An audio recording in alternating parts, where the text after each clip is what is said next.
யாரும் பார்த்து நின்னு பேசவில்லை, காத்து நின்னு கொடுத்ததில்ல.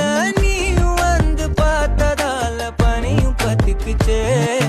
கண் மறைச்சு போற புள்ள முன்னழைச்சது யாரும் இல்ல.